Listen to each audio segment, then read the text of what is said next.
Hey, what's good, everybody? This is gonna be a disclaimer before a video because for the first time, something different has happened, and I want to put this out there because this video was done about 3 weeks ago, and then I went and sent off this guy to get painted up. But Hasbro has released a statement where they're going to do the consumer care. You're going to go to consumercare.hasbro.com. You're going to go to the live chat, and you're going to request a paint deco helmet, and they're going to send you a replacement head. Now, when I did this video, this is before they even made an announcement. This is before they even made any sort of statement regarding the Abarekiller, aka White Dino Thunder. So, with that being said, these are my thoughts from 3 weeks ago, and I do want to say that Hasbro has made amends with trying to fix it. That doesn't change how I felt when I did the video, but I wanted to make sure you guys knew it as well too. So what I'm going to do is I'm actually going to try to put the link in the comment. I mean, not in the comments. I'm going to try to put the link in the video description so that way it can help all of you who are going to order one about the paint deco issue. So I wanted to be honest, I wanted to be true with you guys, and hopefully this helps. So as always, check out the video, enjoy. Later. Hey, what's good, everybody? Here to bring you another video. This time we're going to talk about the Dino Charge White Ranger from Lightning Collection. So, I like this figure. I like it a lot.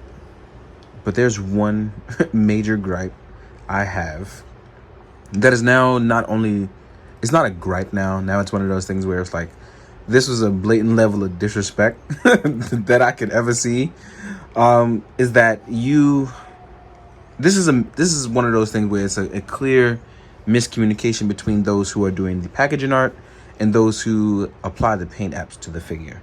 Because, and I'm gonna tell you why, and I never ever do this, but I'm gonna do it now because I want to get this out of the way. On our box art, we have the proper paint. That means you guys have seen this image several times and know that once this figuring out, you missed this part. You also missed it on the hands.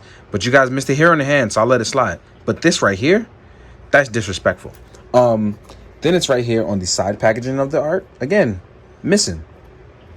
On the front of the art, again, missing. Now that I've pretty much knocked that out of the way, that is my only real issue with the figure.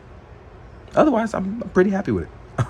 Because I'm going to paint it up or send it to a friend to be painted up, and that'll fix the clear issue that I have there. It's not one of those things where I'm going to lose my mind with. I just feel like it's a little disrespectful that I know that we're going to miss paint apps because this is one of those $20 figures. But to blatantly know the design calls for it and you to completely miss it, that is an integral part of the helmet, is one of those weird things. But yeah, y'all missed it. Here we go. So let's jump into the actual toy instead of me like babbling on like a crazy person about something. I like it otherwise. I mean, it's not like the sculpt isn't there in the helmet design. He clearly has all his other clear designs. I already know Morphers don't come painted, so I don't even bother worrying about that.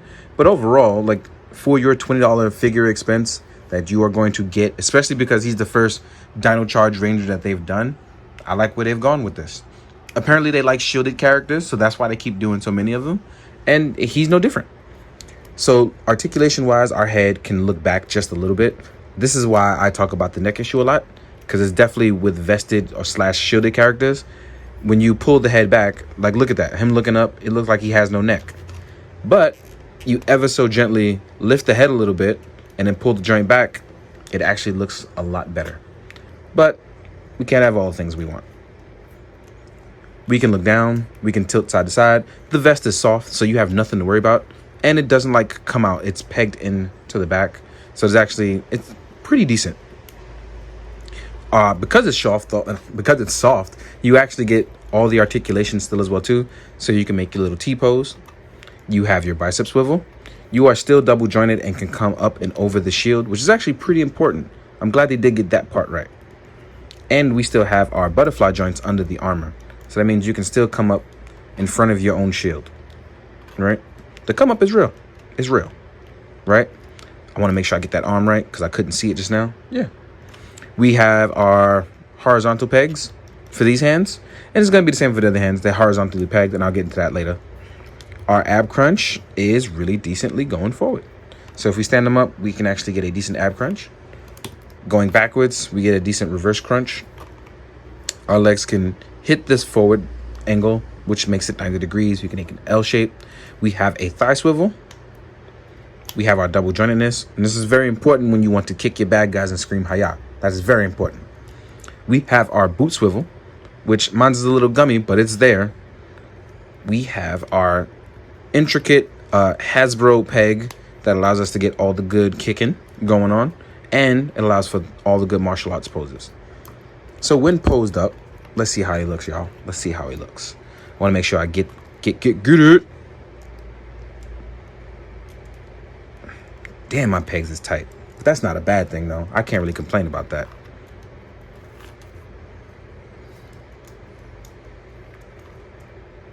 See, this is what I'm talking about. He still looks good. This, like, if I knew how to paint, this wouldn't be a crazy gripe. But considering I'm one of those people who don't know how to paint, I'm a loser. So here I am, not being able to paint stuff. So I only look half decent, only posed up. Getting those paint apps is like half the issue. So, look, I'm so out of it, I'm like messing up. But yeah, I like this a lot. It's still one of those cool figures that pretty much knocks it out.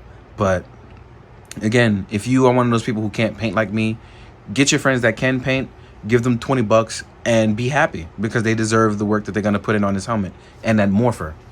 For those of you that need any more painting, these are normally not white. They're actually black. And I'm not going to call him Dino Charge White anymore. I'm going to call him Abarekiller. That's what he is. So, without further ado, let me stop knacking on the crazy stuff. And, let's talk about the accessories and pose them up a little. Let's do that. So, left them the same way, as usual, because it only took you 2 seconds and YouTube time. So, posing this guy up is actually pretty cool because, again, we can hit a lot of these cool poses with your boy Abarekiller. So here's one of those cool kicking poses. You're actually going to rotate that foot and that boot. There we go. Then he can actually get poses with his sword, which I'm going to get into right now, depending on how we go about that. So, if we do any sword poses or have him posed up with any sword, right? Let's talk about those accessories. We got him there looking cool. So here's his weapon. It is in the extended mode, so it actually curls up when it's in the storage mode. But if you're going to leave it at the side for the resting mode, just want you to know that this is how it's going to look. It's going to look crazy looking extended like that. So you may want to rotate it again in between poses. Just be a little careful so that way you don't break it while it's under any of this waist articulation. Just keep that in mind. What's cool is I like that they have been giving characters from Lightning Collection actual effect parts, and he gets his character specific effect part. And it took me a while to actually figure out where to place it. So I'm going to go over it with you guys. You're going to actually place it right here.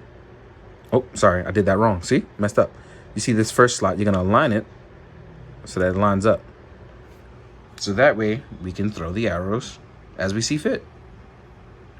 Voila. Not voila, voila. So let's talk about the hands that we can use for that. You'll actually get a ton of open hands that can actually hold the sword, which will make him ambidextrous in this case.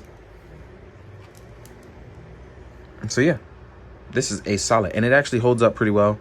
As you can see, the sword rotated, but not the arm. So that means it actually can hold the weight.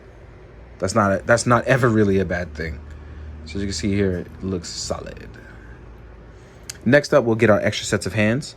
You'll actually get an open palm. Like, this is kind of an open action hand, and this is going to be your hand for posing up for a Abarekiller. And then you get another dedicated hand, and I'm assuming this was supposed to hold something. So let's try the blade. Even though you already have two hands that hold it, that means it would have been cooler to have another hand. So I'm assuming this one, because it is glued together, was supposed to be another posing hand, but we didn't necessarily get that. As you can see, the thumb and the index are glued together. I may cut mine so that way I can have more posing to get out of that, because the sword doesn't fit in here. So there's that. Without further ado, though, let's jump into size comparisons and see what else we can make look cool with this guy as we pose things up. See you guys in a second. All right, size time. So I think I want to do some Lightning Collection stuff to see how he looks. And I just got some random ones from in front of me. So here is Zeo Gold with a Abarekiller, aka Dino Charge Thunder White. Here's a Psycho Yellow.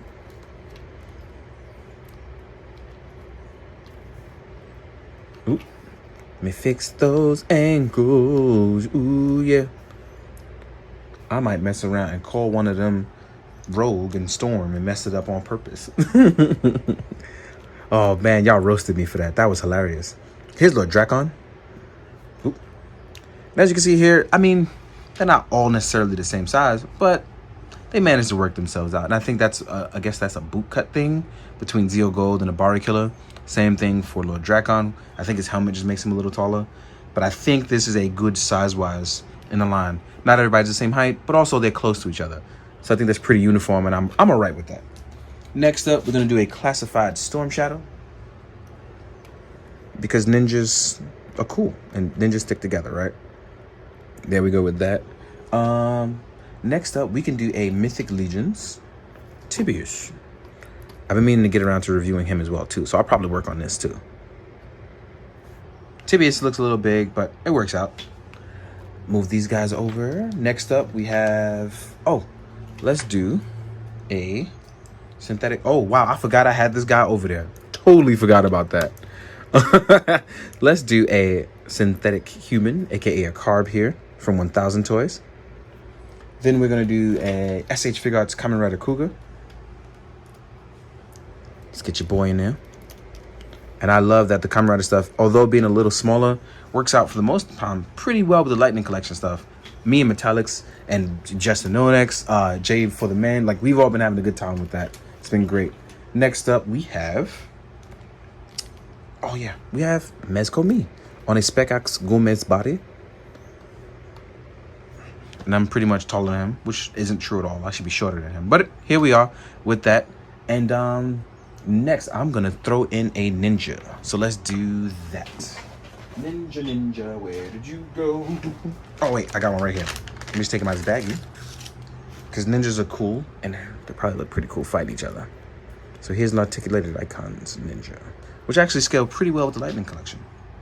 So yeah, overall, I adore this figure only because I had a good time watching both the Japanese and the English version of this show.